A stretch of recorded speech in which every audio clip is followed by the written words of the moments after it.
dunia, terutama pada kelompok-kelompok berisiko seperti pada ibu hamil maupun pada anak usia sekolah maupun prasekolah.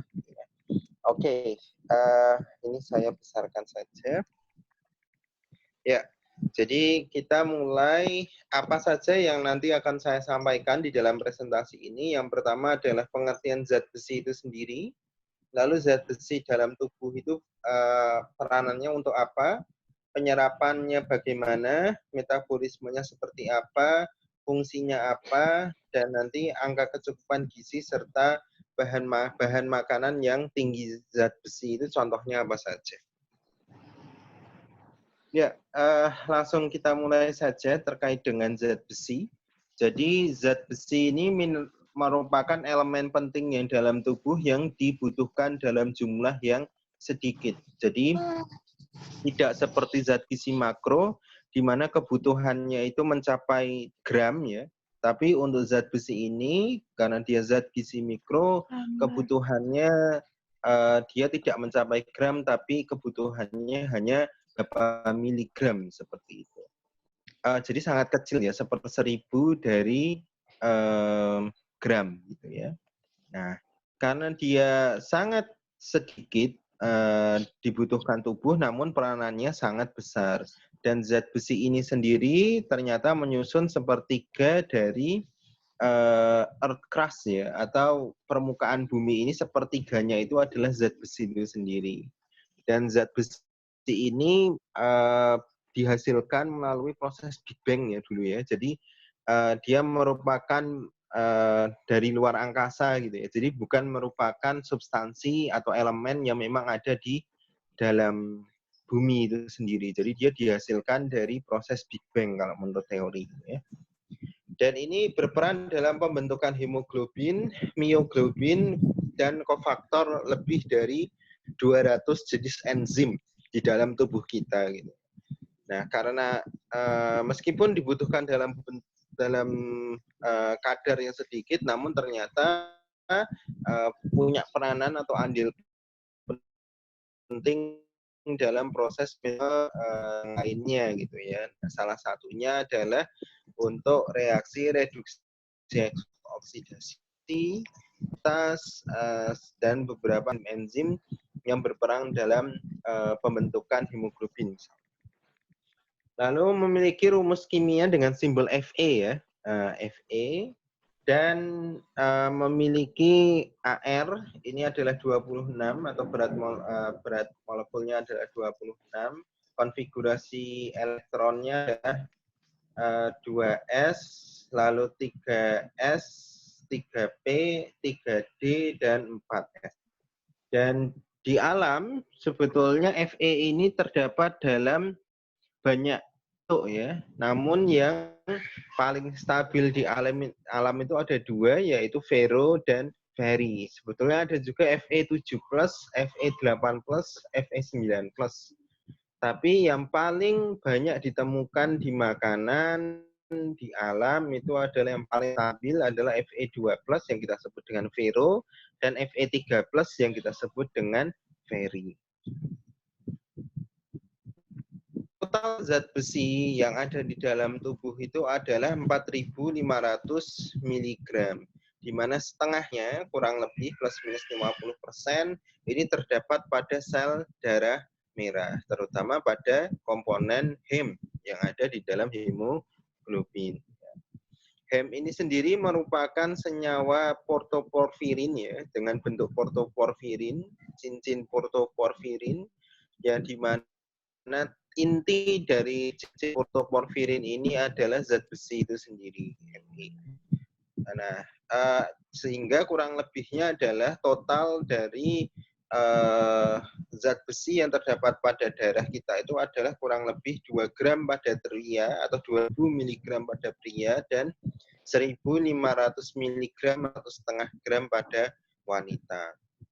Dan Fe ini di dalam tubuh tidak terdapat dalam bentuk yang bebas. Biasanya dia akan diikat oleh protein. Apabila dia di dalam plasma, protein pengikatnya disebut dengan transferin. Apabila dia di dalam organ, atau di dalam jaringan atau di dalam sel, apabila disimpan, itu disimpan dalam protein penyimpan yang disebut dengan ferritin.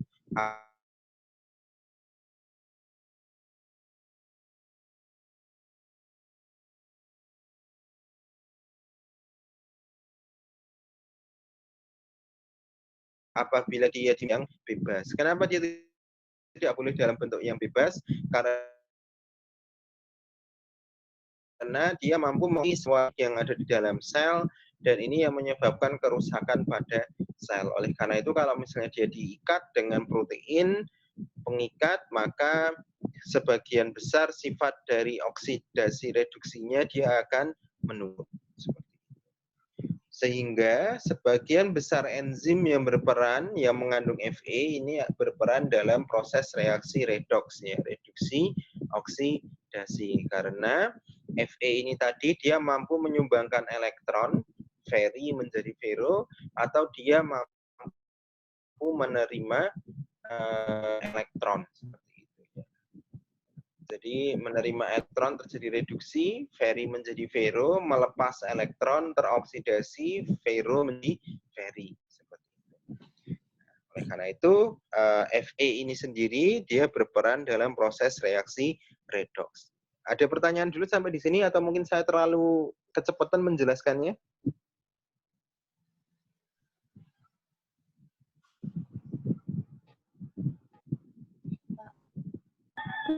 Tidak, Pak.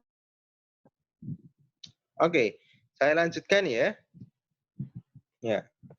Bagaimana penyerapan zat besi itu sendiri? Jadi zat besi ini diserap karena di dalam makanan itu terdapat tadi kalau di alam yang paling banyak adalah ferro dan ferri.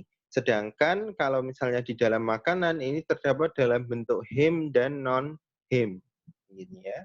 Heme itu adalah merupakan komponen yang hampir sama seperti tadi di dalam apa namanya hemoglobin seperti itu ya. Dan heme ini diserap lebih cepat dibandingkan dengan yang non heme gini ya. Yang non heme ini biasanya terdapat pada tumbuh-tumbuhan, sedangkan heme ini terdapat pada hewan, bahan makanan hewani.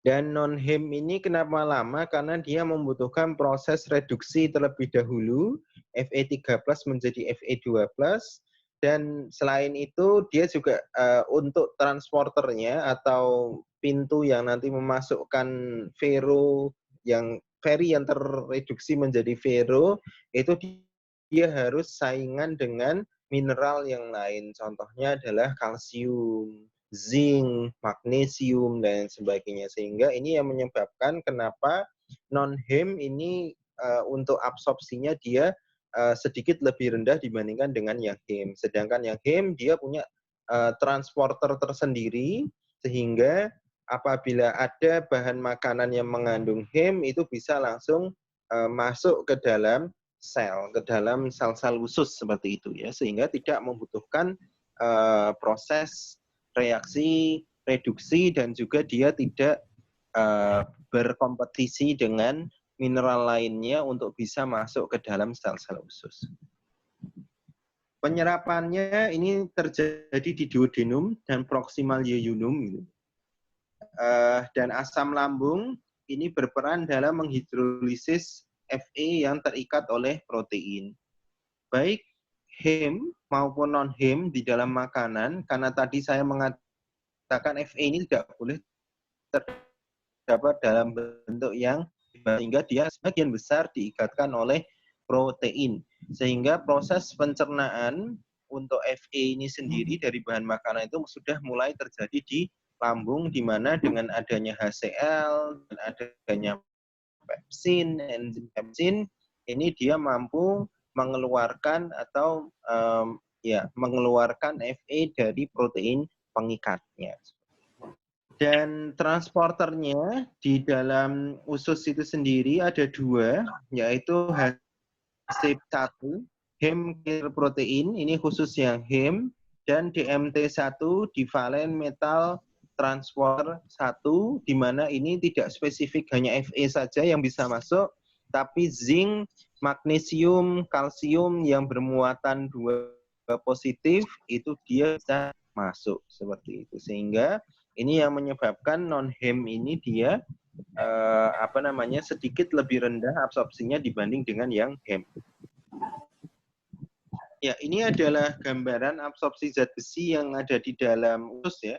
Jadi apabila ada dalam bentuk Hem tadi masuk ke HCP1 ya, Hem carrier protein. Tapi apabila yang sifatnya adalah yang sifatnya ini adalah non-Hem, very terutama ya, dia akan direduksi terlebih dahulu menjadi vero oleh enzim yang disebut dengan duodenal sitokrom B, ya, D sitokrom B seperti ya, duodenal sitokrom B menjadi vero, di mana vero ini nanti dia akan masuk ke dalam sel usus melalui DMT1.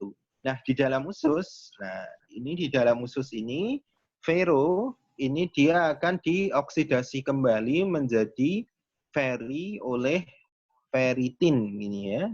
Dan nanti ferritin itu nanti dia akan menyimpan feri yang hasil oksidasi dari vero tadi ya.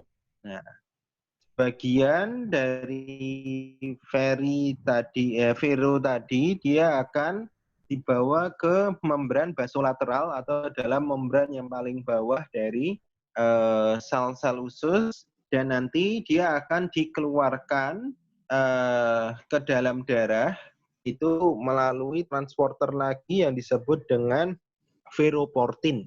Ya. Nah, veroportin ini nantinya ini sangat bergantung pada hormon yang kita sebut dengan hepsidin. Gitu ya. Ketika asupan Fe itu terlalu banyak, maka tubuh merespon dengan cara mengeluarkan hepsidin, sehingga hepsidin ini nanti dia akan memblok atau menutup veroportin sehingga Fe ini tidak masuk ke dalam darah seperti itu. Sedangkan pada defisiensi maka tubuh akan mengurangi produksi hepsidin sehingga veroportin ini tadi dia tidak tertutup sehingga semakin banyak Fe yang masuk ke dalam darah. Nah, di dalam darah vero tadi dia akan dioksidasi lagi oleh 2 protein. Yang pertama kita sebut dengan hephaestin. Yang kedua, protein yang kedua adalah seruloplasmin ya. Nah, seruloplasmin ini merupakan protein pengangkut dari kuprum atau Cu gitu ya.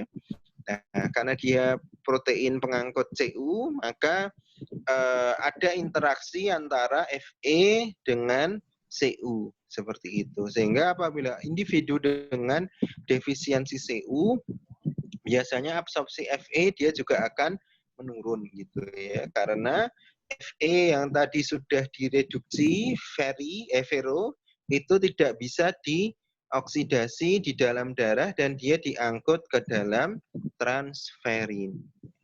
Transferin ini dia hanya mau mengikat feri. Ya, kalau misalnya vero dia tidak mau sehingga dia harus dioksidasi lagi. Salah satunya adalah seruloplasmin yang mampu mengoksidasi vero menjadi feri. Seperti itu. Sampai di sini ada pertanyaan? Sudah jelas atau saya terlalu cepat? Mungkin terlalu cepat. Terlalu cepat, Pak. Sambil ditunjukin Oke. aja, Pak. Terlalu Yang cepat, mana? Pak. Mau saya ulangi?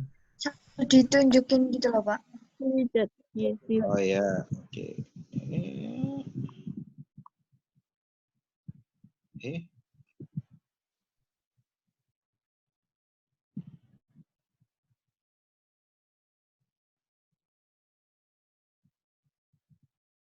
Ya. Oke ya. Ini ada dari Hem ya. Nah, Hem ini dia masuk ke transporter yang disebut dengan HCP tadi ya, Hem carrier protein. Nah, sedangkan Ferri Fe3+ ini perlu direduksi terlebih dahulu menjadi ferro oleh enzim yang kita sebut dengan duodenal sitokrom B, DCB. Ya.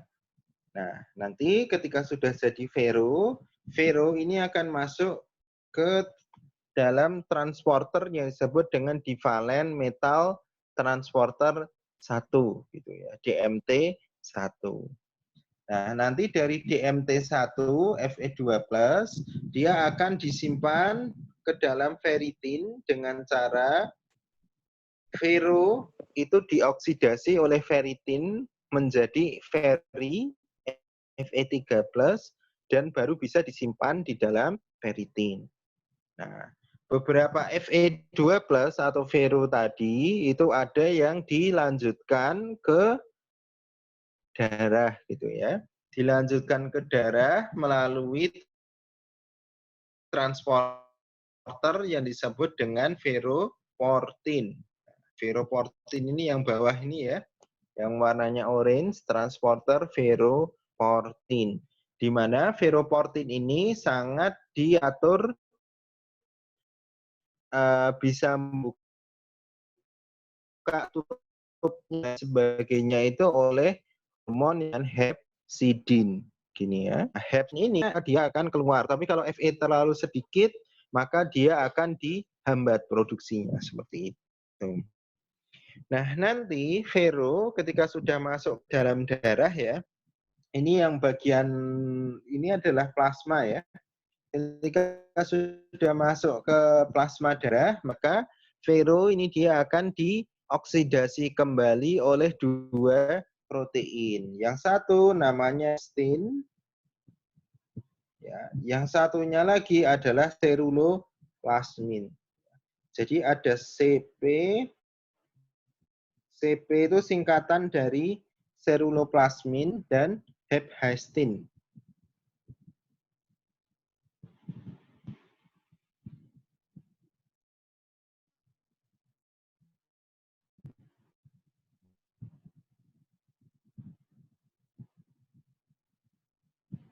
Ya, ini hephaestin gitu ya. Nama protein yang mengoksidasi ferro menjadi ferri di dalam darah gitu ya. Dia hephaestin ini letak di bagian bawah ya, di bagian membran basolateral dari sel usus gitu ya, atau enterosit seperti itu. Oke, sampai di sini jelas? Jelas, Pak. Oke.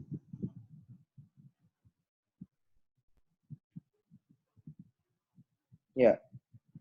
Lalu apa saja sih yang mempengaruhi penyerapan zat besi? Jadi ada beberapa faktor. Yang pertama ada tidaknya inhibitor gitu. Inhibitor ini adalah senyawa yang bisa mengikat Fe yang terdapat dalam zat yang paling banyak terdapat pada makanan, polifenol. Ini yang terdapat pada teh gitu ya. Nah, ini salah satu alasan kenapa kalau kita makan pada ibu hamil gitu ya, itu tidak disarankan mengkonsumsi suplemen tablet tambah darah dengan minum teh gitu ya. Karena Fe yang dari suplemen tambah darahnya itu dia bisa hambat penyerapannya karena dia mampu berikatan dengan polifenol yang ada di dalam teh. Lalu kalsium ini juga merupakan penghambat penyerapan dari zat besi, karena kita ketahui kalsium itu dia mampu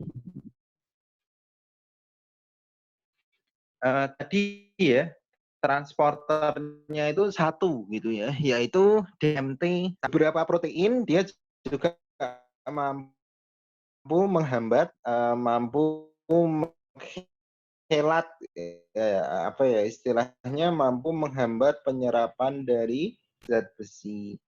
Lalu adanya competitors. Nah, competitors ini contohnya ada Pb, kobalt, Co, strontium, mangan, zinc yang semuanya bermuatan 2 positif gitu ya. Jadi sangat kompetisi terhadap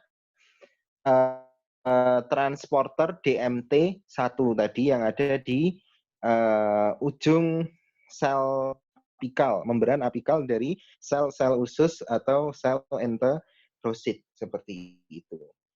Lalu ada juga yang sifatnya memfasilitasi, jadi tidak menginhibisi, tidak menghambat atau tidak berkompetisi terhadap apa namanya transportnya, iritasi atau sebagai enhancer gitu ya. Nah, ini contohnya apa saja? Asam askorbat atau vitamin C ya, karena berperan dalam mereaksi feri menjadi fero, terutama non-hem ya, sehingga fero itu bisa langsung fero bisa langsung diserap di DMT gitu ya. Asam sitrat, beberapa asam amino yang memiliki sifat daging, ikan, dan beberapa produk unggas ini diketahui merupakan fasilitator dari penyerapan zat besi. Ya, lalu metabolisme zat besinya apa saja? Jadi nanti sebagian besar zat besi ini dia akan dibawa dalam protein yang disebut dengan transferin. Nah, nanti transferin itu dia akan membawa Fe ke beberapa jaringan dan organ ya. Nah, dia akan dibawa ke tulang, sumsum tulang ya, di mana dia berperan dalam pembentukan eritropoiesis atau pembentukan dari sel darah merah terutama komponen hem. Ya, atau di red blood cell dalam pembentukan hemoglobin, hem juga sama. Di hati dia akan disimpan dalam bentuk ferritin ya. Namun apabila ferritin ini sudah kapasitasnya itu Fe yang dikonsumsi terlalu banyak, maka gudang tempat penyimpanan Fe ini dalam bentuk ferritin ini dia akan ada protein lain yang disebut dengan siderofor gitu ya. Nah, siderofor ini nantinya dia akan menyimpan Fe yang kelebihan di mana kapasitas dari ferritin itu dia sudah turun gitu ya. Artinya ferritin itu semuanya sudah penuh dengan Fe. Dan ini sangat jarang, ada penyakitnya nanti kita akan bahas di belakang. Individu normal itu biasanya ketika Fe sudah terlalu banyak, maka akan mengeluarkan hepsidin untuk memblok atau menghambat ferroportin tadi, ya, transporter Fe dari sel usus ke sel darah merah, begitu. Nah, sisanya nanti akan bisa dibuang melalui feses, urin, keringat, atau kulit yang mengelupas seperti itu. Nah, jadi transferin itu adalah protein pentransfernya, ferritin adalah protein penyimpannya, seperti itu ya.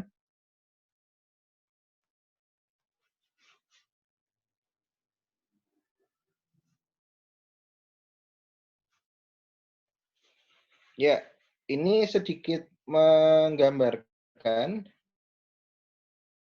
Tadi saya menyebut hepsidin ya, hormon gitu ya. Nah, jadi regulasi penyerapan zat besi, ini tubuh ini memiliki mekanisme untuk menjaga kadar Fe tetap normal. Jadi, pada anemia gizi besi itu sebetulnya tidak normal gitu ya. Kenapa? Karena Di sini kesalahan zat besi dalam jangka waktu yang lama atau kronis gitu ya. Yang ini sangat tidak umum terjadi karena hampir sebagian besar makanan yang kita konsumsi itu mengandung Fe, dan ini biasanya hanya terjadi pada daerah yang ketika mengkonsumsi bahan makanannya itu memiliki inhibitor tadi, misalnya asam fitat atau apa namanya teh, kebiasaan mengkonsumsi teh setelah makan besar yang dia bisa menghambat penyerapan biasanya yang terjadi. Yang kedua bisa karena kehilangan darah dalam jangka waktu yang lama tapi tidak sadar. Contohnya apa? Kecacingan gitu ya. Orang-orang yang kecacingan atau cacingan itu kan, cacing itu kan dia akan menyebabkan pendarahan usus ya. Nah, itu karena akibat cacing, infeksi cacing itu bisa terjadi. Yang ketiga bisa juga disebabkan karena inflamasi ini ya. Inflamasi atau peradangan kronis yang ini bisa menyebabkan penurunan utilisasi dari Fe dan juga apa namanya? Inflamasi ini dia akan meningkatkan hepsidin, di mana hepsidin ini dia berperan sebagai antimikrobia ya, antiinflamasi yang dia dikeluarkan, tapi efek sampingnya dia adalah menurunkan apa namanya tadi ferroportin untuk memasukkan ferro dari sel enterosit ke dalam sel darah merah seperti itu, ke dalam plasma darah. Ya. Hepsidin ini adalah hormon yang dihasilkan oleh hati, usus dan sel darah putih, bekerja dengan cara mendegradasi ferroportin tadi ya, yang transporter yang ada di membran basolateral atau di paling dasar dari sel enterosit. Nah, salah satu tadi saya menyebutkan inflamasi. Nah, ini salah satunya adalah karena peran dari mikrobiota saluran cerna gitu ya. Mikrobiota saluran cerna ini terpengaruh oleh kadar Fe dalam diet. Semakin tinggi Fe di dalam diet, itu maka mikrobiota yang dominan di dalam saluran cerna itu adalah mikrobia patogen gitu ya. Ini adalah patogen seperti E. coli. Ternyata berperan apa namanya menyebabkan kenapa kalau ibu hamil atau anak yang dikasih tablet tambah besi gitu ya, itu ya, yang mengandung zat besi tinggi, itu efek sampingnya adalah diare, adalah karena dia meningkatkan pertumbuhan dari bakteri patogen sehingga bisa menyebabkan diare atau konstipasi pada individu yang diberi suplemen tablet tambah darah Fe yang sangat tinggi seperti itu ya. Mekanismenya adalah karena bakteri ini mampu menghelat gitu ya, atau mampu mengikat Fe dengan bantuan protein yang disebut dengan siderofur. Nah, sedangkan mekanisme pertahanan tubuh supaya Fe ini tadi tidak diikat oleh bakteri, dia pakai dua, yaitu lipokalin dan laktoferin ini. Nah, ini biasanya kalau laktoferin ini dulu ada iklan-iklan gitu ya, biasanya ditambahkan ke dalam susu gitu ya. Susu-susu formula itu biasanya ditambahkan laktoferin untuk mengikat Fe supaya dan dia bersifat sebagai antimikrobia. Nah, ini hanya seperti gambaran saja bedanya siderofur sama lipokalin gitu ya. Kalau siderofur dia dikeluarkan oleh bakteri, sedangkan lipokalin dia dikeluarkan oleh sel-sel khusus untuk mengikat Fe. Lalu apa saja peran zat besi di dalam tubuh? Yaitu pengangkut oksigen, Hb dalam hal ini, berperan dalam pembelahan sel, berperan dalam imunitas ya, karena dalam perannya redoks, reduksi oksidasi untuk membunuh bakteri itu membutuhkan H2O2 hidrogen peroksida ya, di mana hidrogen peroksida ini hanya dihasilkan melalui proses reaksi reduksi oksidasi yang kita sebut dengan reaksi Fenton atau reaksi Haber-Weiss. Seperti itu. Lalu kofaktor dalam enzim oksidasi reduksi sintesis DNA dalam sel. Oke. Sampai di sini ada pertanyaan dulu? Interupsi. Ya. Ini apa namanya, waktunya udah mau habis. Nanti Oke. lagi baru ya. Ini dulu aja ya, Bu Anin. Ya, nanti tak share lagi di meetingnya ya. Ya teman-teman ya, untuk anak-anak juga Ibu live meeting dulu, nanti Ibu buatkan lagi. Untuk 40 menit kita bisa lanjut ke fungsi. Kemudian jika ada pertanyaan bisa langsung disampaikan ke Pak Rio. Itu, terima kasih. Ya.